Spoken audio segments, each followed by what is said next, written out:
this is not the time to start a YouTube channel because I'm in a hotel right now. I've been in a hotel for the last 30 days. I am doing COVID testing with the National Guard. I haven't been to an actual gym. This is my gym. I don't know if you could see. This is my squat rack, and I've got plates on the ground. I'm framing myself out of the window.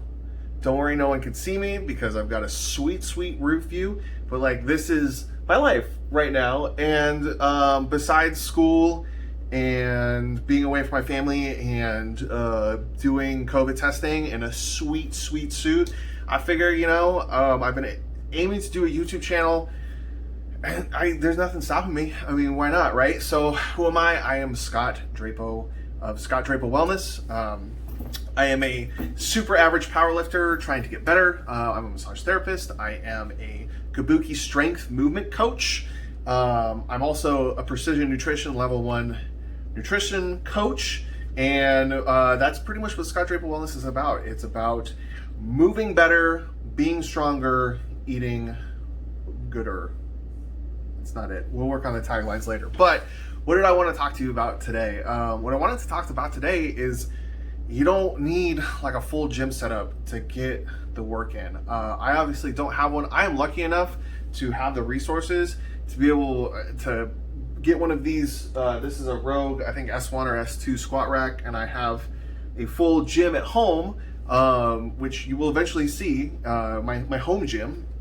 And I do believe that home gyms are where we are going. I think big box gyms are on the way out, and I think home gyms are going to replace them. Anyway, enough about that topic. So I'm lucky enough to be able to bring out my barbell and some plates and be able to get some training in.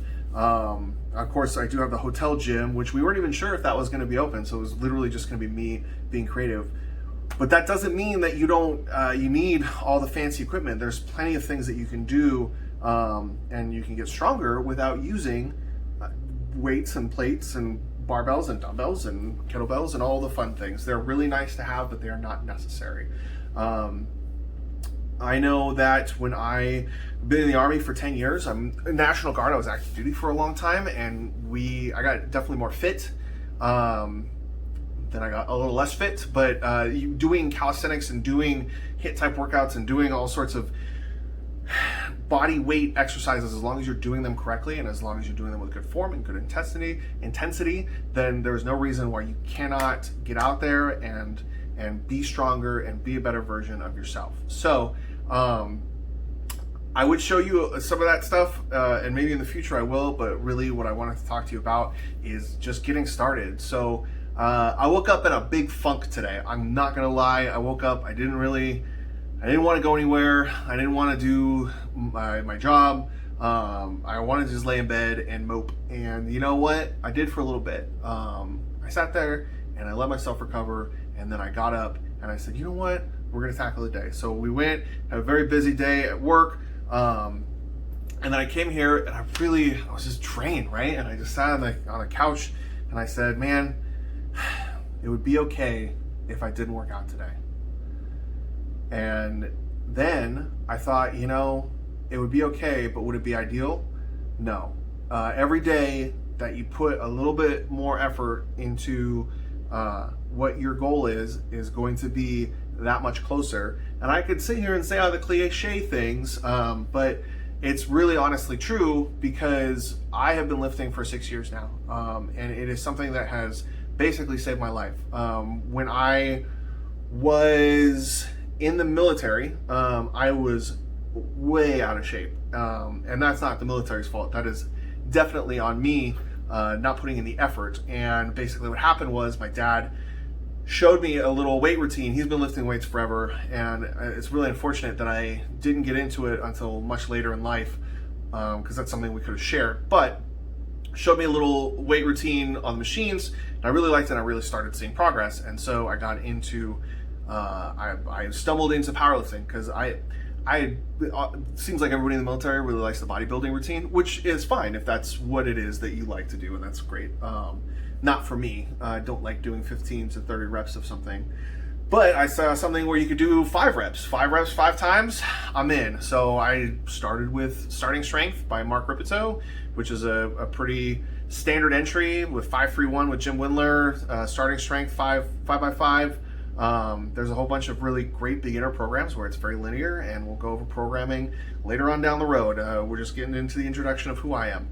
And so I started seeing progress, I started being more curious, and I started wanting to learn more, and I started learning more, and I started refining my form, and we will look at how I have progressed, because if you get in a long enough timeline, you're going to find that everybody's lifts look very different than from when they first started. As you learn what your body's capable of, and your body changes what it's capable of, and for better or for worse. And so I have just been in love with the sport. I've competed twice now, and I was looking to compete this year, maybe a couple times, but obviously that kind of got derailed for no reason at all.